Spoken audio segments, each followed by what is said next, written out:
booth at Reef Hub. With me, I have Carlos, and Connor is standing here to my left.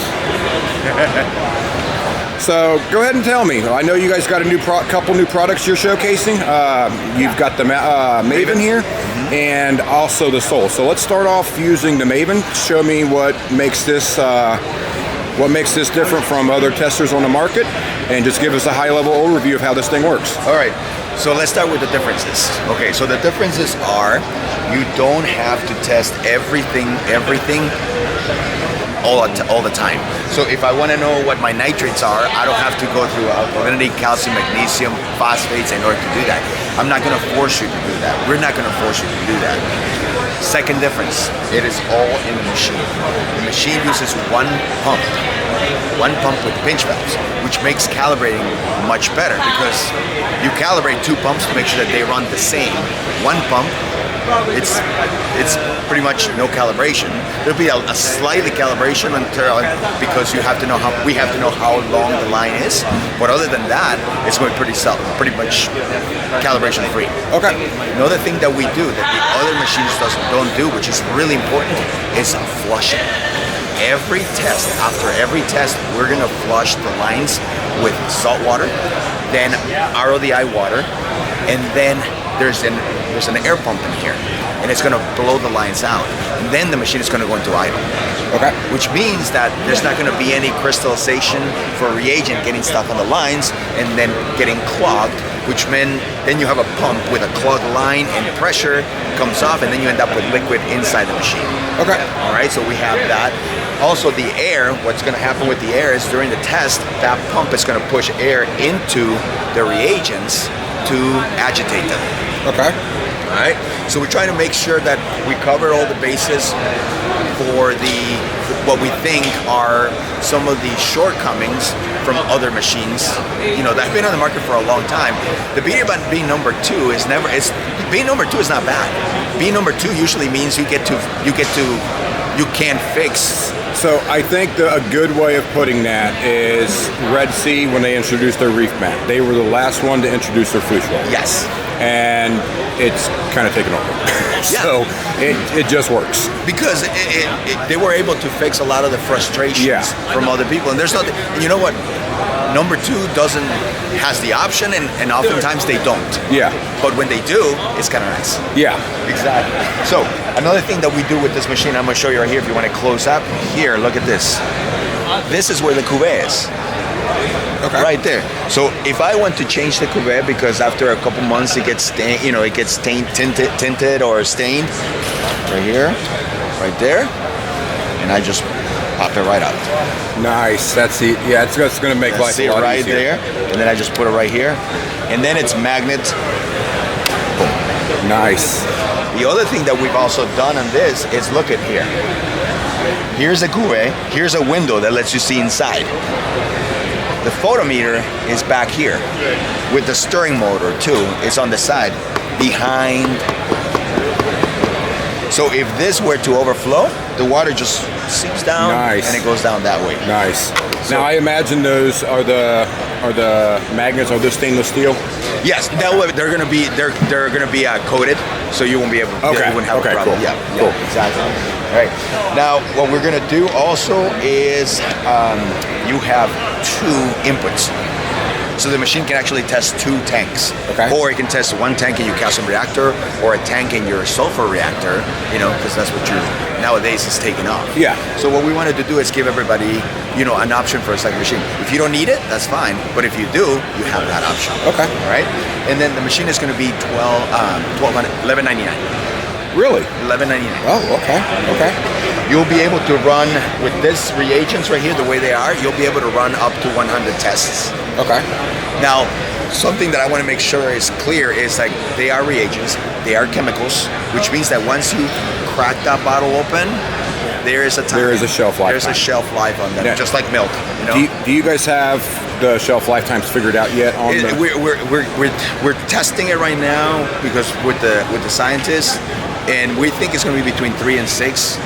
Somewhere in there. Okay. Somewhere in there. All right, makes sense. So just because you have you know, just because you have 100 tests doesn't mean that you're going to be able to use the calcium and magnesium once a week for 2 years. Yeah. It doesn't work that way. Exactly. And that's just chemistry. Exactly. Nothing you can do about it. Now, when the Maven does release, are you guys going to have like a pre-built schedule that we can go off of and modify, or is there going to be just like us just set it up and we use it to the way we want? You're gonna be able to use it however you want. All right. Now the beauty about the Maven, which is a little bit different from the X10. So on the X10, if you're familiar with the X10, when you got the X10 and you set it up, you had to set up a few things in order to test for alkalinity. And the reason is because of the versatility. Anytime you have versatility, it does add a little complexity. If I were to preset everything for you, then it'll be a lot simpler, but then the device can only do one thing. Yeah. The X10 can also do regular dosing, so you get to choose that. Because of that, some people set it one way and some people set it the other way. With this machine, it's not the same, because this machine, this is all that it's going to do. Okay. So setting it up is going to be a hell of a lot easier. You'll be able to set up your own schedule, but in terms of, okay, the phosphate is on this port, the nitrate is on this one. No, it'll all be preset. Okay. And as you can see here, look, every single line is color coded. Yeah. So you can make a mistake. And here's the little thing. This is where the little things just make a big, big difference. Look.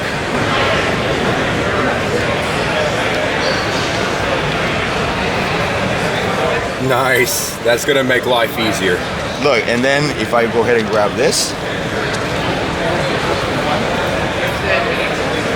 Oh, yeah. And then it comes with an extra elbow there that you can use if you wanted to. Obviously, this, you know, the machine it's empty right now. It's Yeah. show purposes and all that. But those are the little things. And even here, not just, if you look down here, same thing. Let's say you want to take this off. All I'm going to do is twist. Nice. That's, You know, it has nothing to do with the machine. Yeah. But it's just those little things, that conveniences that we all know. Putting those barbs in there and then putting them in and making sure that they're pushed all the way down. It's a pain in the butt. yes, So yes. We're like, no, we need to fix that. Now, as for taking it apart, how many? I see 1, 2, 3, 4 screws. Six screws. Oh, 6 screws. Oh, okay, I missed those. I looked at the top and bottom. Yes. So 6 screws. That's awesome. Inside, like I said, inside is one pump, an air pump, and then pinch valves. Okay.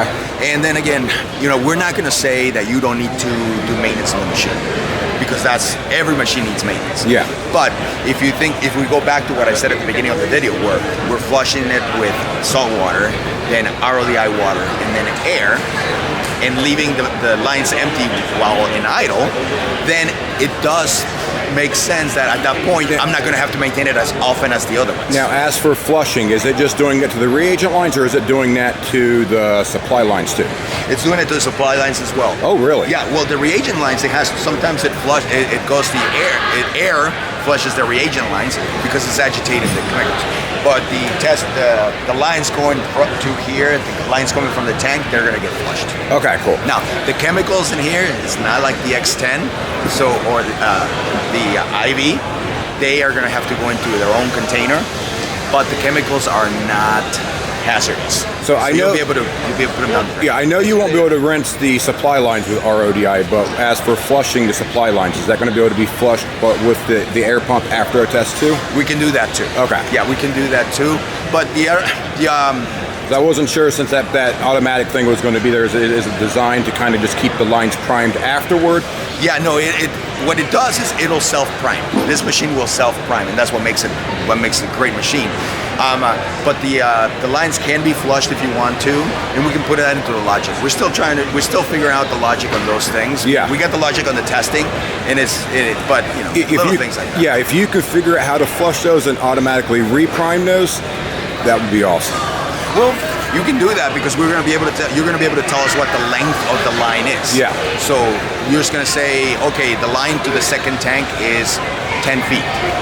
Then what we do is, in the logic, we know how many pulses on the pump for 10 feet, and Yeah. we'll just reprime again. So GHL's KH director is kind of similar with that. When you set up theirs, I think it's the supply line on that, but there's a mathematical formula that they provide because they want to know how much volume with that length. They don't ask you what the length of the line is, but they provide a formula on their website. If you just kind of take that and take the length of the line, and they know what the inside diameter is, so they know how much they need to flush when they pull in for a test. Well, we know the speed of the pump, we know the line, we know the width, so we just ask you for the length, and we'll do the math for you. Okay, that makes it even easier.